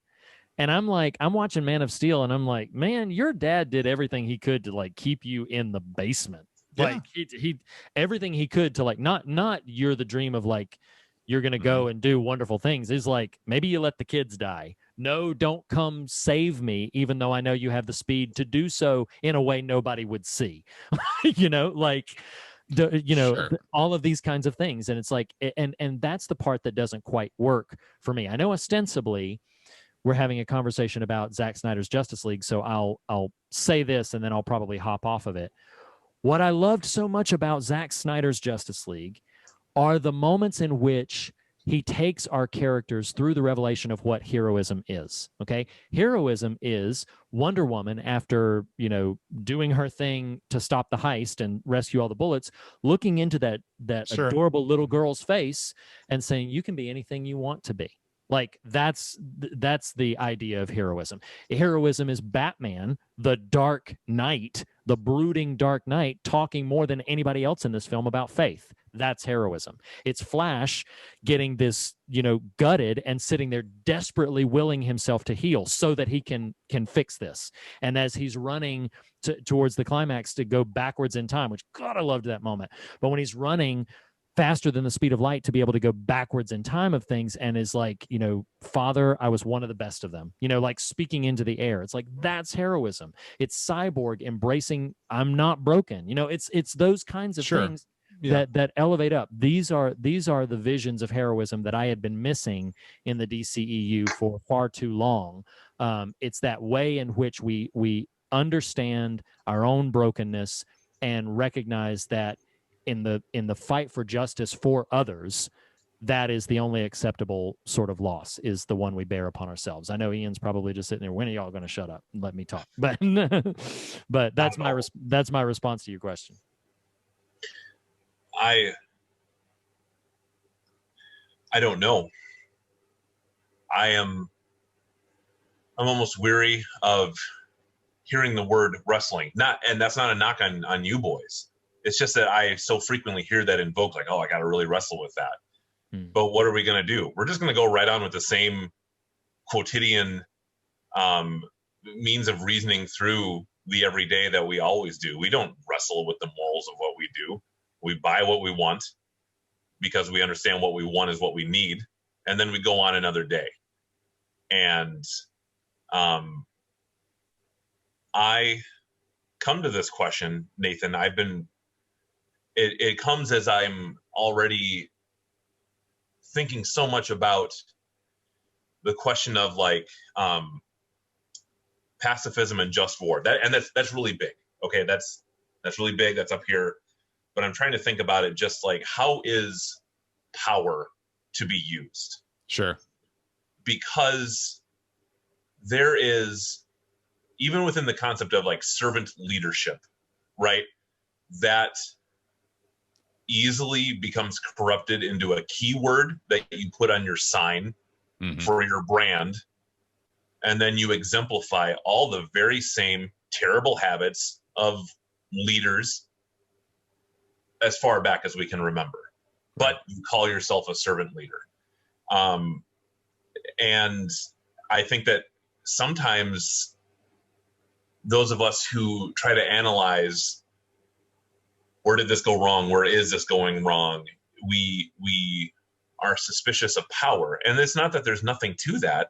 It's just that there's also nothing that is ever done without power. And that can be frightening to admit. And I think that that's part of the reason that I hear what you're saying about Clark Kent saying no one stays good in this world. I think that there is a moral realism to that can be affirmed. But as with so many other things, if that is the whole statement about what is, that ends in nihilism. Yeah. Right? And that's the problem. It's when that is not held in tension with this dialectical opposite over here, this other point on the ellipse, the two foci are mutually interpreting. And on the larger scale, I think about the fact that I think that a straight reading of, like, for instance, New Testament injunctions, all I see is pacifism. And I struggle mightily with that. Because am I really, and there's I hate that it feels like there's no way to talk about this without being reductive. Because I go to reductive statements like, so I'm supposed to stand by when this people group is becoming the object of genocide. Am I understanding that right? Right. And again, that's a big example. It's a real one. It's not what I see commonly, but like smaller scale. If some high schooler is picking on someone I work with who's on the spectrum, and I'm supposed to pray for them, right? And that's it, or maybe say stop, but not make them stop. I am not such a nihilist that I will say that's stupid. But I also can't see how that's right. I cannot. A moral sense within me revolts. And there might be egotism to it too, because I have been a victim of people with more power who are not afraid to wield it to get what they want. Right. So my ego is wrapped up in it, certainly. When I see someone else suffering, of course, I imagine myself in there too. And I don't want that to happen to me. Right. But is that an entirely erring moral intuition? And I don't know what to do. And that is why I am so sorely vexed when I think of a dichotomy of what is heroism. Is it vanquishing our enemies, or is it showing a better way? And you're right, because we want to say, well, it's showing a better way. Well, yeah, but what about when it's the terrorists who are just buying the time to blow up 8 city blocks in the heist with Wonder Woman? Right. And it's easy to take an Eric Metaxas view of Bonhoeffer, but forget him. Take him out of the equation, because Dietrich Bonhoeffer was a real person who at the end of the day concluded, look, doing the right thing will mean that you have dirty hands sometimes, because there is no way to care about what is right without incurring guilt. And in fact, if you are more preoccupied with having a clear conscience, then you will actively ignore injustice and allow it to perpetuate. Right. Because, I can't get involved with that. I will not take up arms. Now, again, any pacifists that are listening, Blake, I know you're one of them. Look, I'm not looking down on you. I think it takes tremendous moral courage to say, no, I will stand in front of you and I will take the blow. But I come back to Elrond at the Council of Elrond. He commends Tom Bombadil, who is going to stay in his cottage, in his idyllic little stretch of Middle Earth, and not get involved. And he says, this is commendable. There is something beautiful about this. But it cannot continue on its own terms. Because when Sauron leaves Mordor, he will trample over Tom Bombadil. And there is a cynical version of that. And that's what we all have to be on guard against. But I do not see a way out of the fact that we have to sometimes stick a spoke into the wheel to stop it turning. Yeah. Yeah. And maybe if I can interject there, and maybe what I responded to is what feels like the cynical take, which feels present in this material to a certain degree, because I want my idealistic little heart, which a wise man once told me the ideal doesn't exist, which is a pain in the ass, really, but I guess is sort of correct. Is that this is not permissible and absolutely not commendable, and definitely breaks the template of what should be. And again, I'm speaking very loftily, but attempting, because loftiness doesn't matter at all. You know, our virtue, our virtuousness, or what we aspire to, at least, doesn't matter at all if it doesn't have a practical effect. And I think that's what I really wrestle with here. Yeah, not to reuse that word you hate, but like, this is a character we're meant to. If you actually wrestle, that's one thing. Yes, and it causes deep trouble and unsettledness within me to say this is for whom we are meant to emulate, now exercising this action, and that is a struggle. That is. So I'm utterly with you guys, where the only reason that I can continue to see Superman as a symbol of hope is because I have the outside knowledge, the prior knowledge of who he's supposed to be, who he is, from storylines that are not anywhere in this material. There is nothing that I am given here to see him any other way. And that is the cynical interpretation that is embodied in the Snyderverse. And so I guess what I wonder is, we use the image of offering ourselves to be broken on the boulder in the stream in Endgame, right? Our life is a gift, and we give that gift back. We sacrifice our gift. And all of us feel that difference, I think. I think all of us feel that difference. There is a real substantive difference between Captain America strapping on the shield and looking down Thanos and his legions, and what we have on offer here. There is violence in both, but there is something qualitatively and utterly different between the two that we might struggle to articulate. But we can imagine ourselves among the ranks of everyone joining Cap. I know we can. Doing it now. My hairs are standing on end as I say that. Because 2 years on, this is not what the people came for, Ian. I know. I'm just saying that I love seeing these characters in their celluloid form with flesh and blood. I love it. But on the whole, it's not just Superman. They are all ciphers for something. And that something is all comic book material that is wonderful. But if I don't have that, I have some fight scenes that are pretty cool. And like Superman, you're like, not impressed. So I would have one thing that I would try to quickly offer here.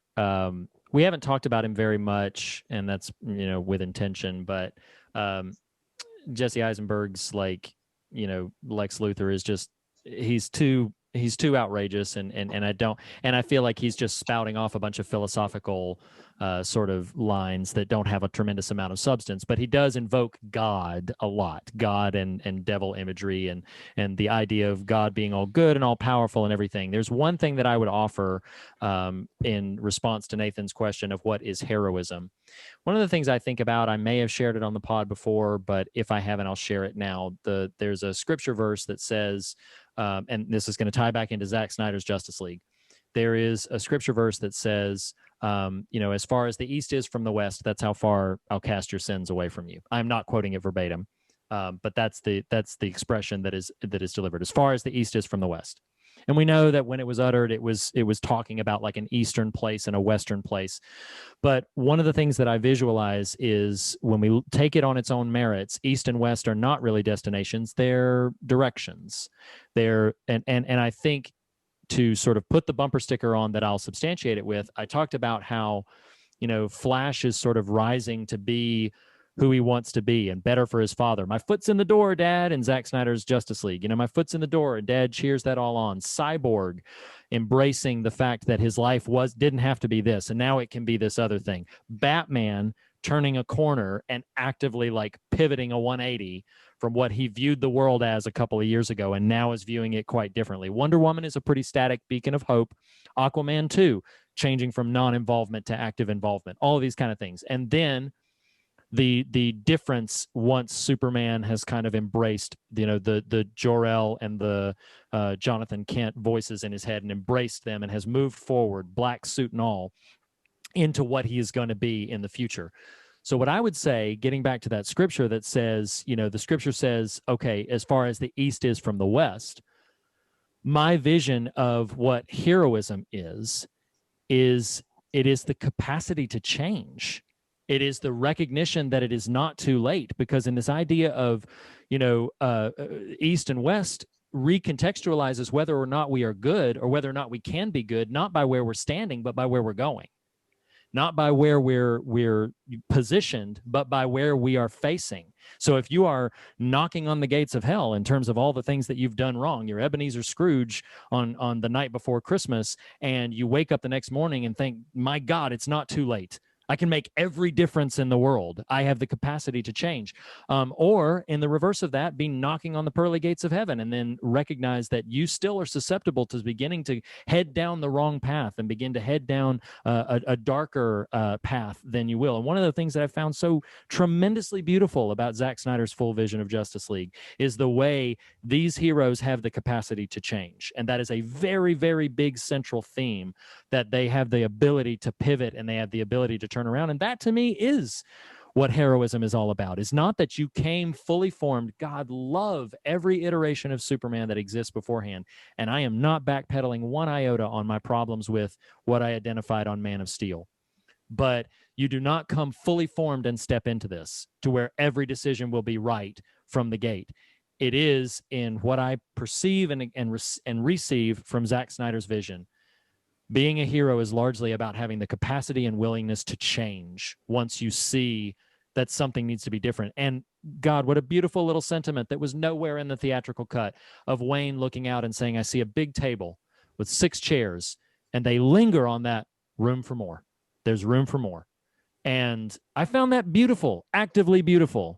Yeah. And so that to me, in direct answer to your question, Nathan, is no, it's not just, vanquishing enemies. It is reaching deep within ourselves and recognizing we have the capacity to change, that it is not too late, that we can make a new forward decision, from here on out. That's how I would answer your question. To affirm what you're saying, I just started the book by Greg Boyd, and I don't have it on me, so I'm going to misquote it, but Barking at the Choir, and he wrote Tattoos on the Heart, which I referenced last year, but basing this on memory, but he defines for himself the word repent, and he says moving into a new mind.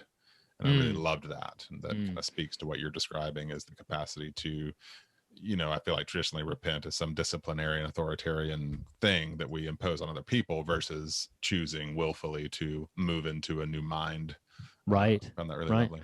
Which I feel like maybe as a concluding button, we have all three, as we've articulated many ways, moved into a new mind ourselves about Zack Snyder's Justice League. Did you love when I just set you up like that? Yeah, it feels nice. Hey, Reed, here's your closing statement.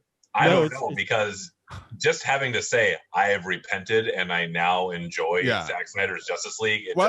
You overstated what Reed just said. There's moving into a new mind, but still retaining a sense of kind of jocularity. No, of course. I mean, clearly, I'm still struggling a bit. I'm wrestling and will be for some time to come. And that's the thing is collectively, culture moved into a new mind about this. Justice League was written off. Justice League was written off. The Snyder Cut was a myth. When is it ever going to happen? And then now it's here, and dang it, it's good. It's really good, and it's got some good things to say. It's entertaining, and we can all collectively move into a new mind about it. I do so with a full and an open heart.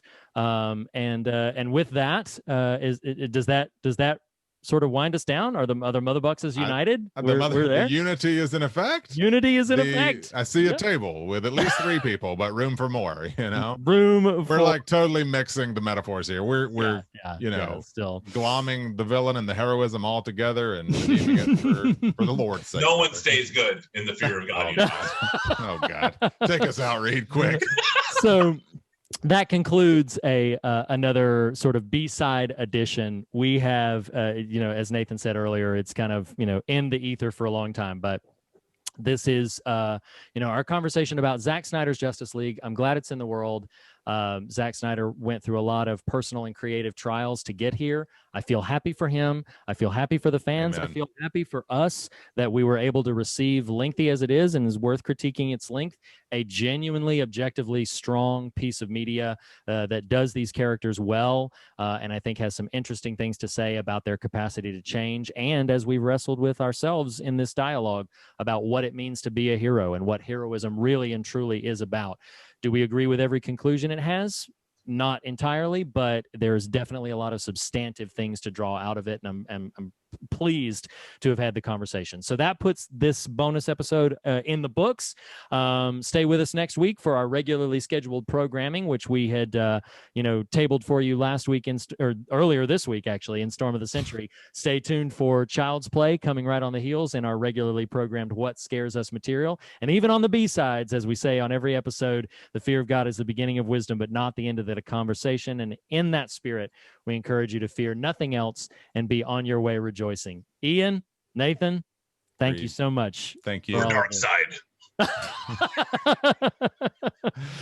Oh, See you next week, guys. See you next week, everybody.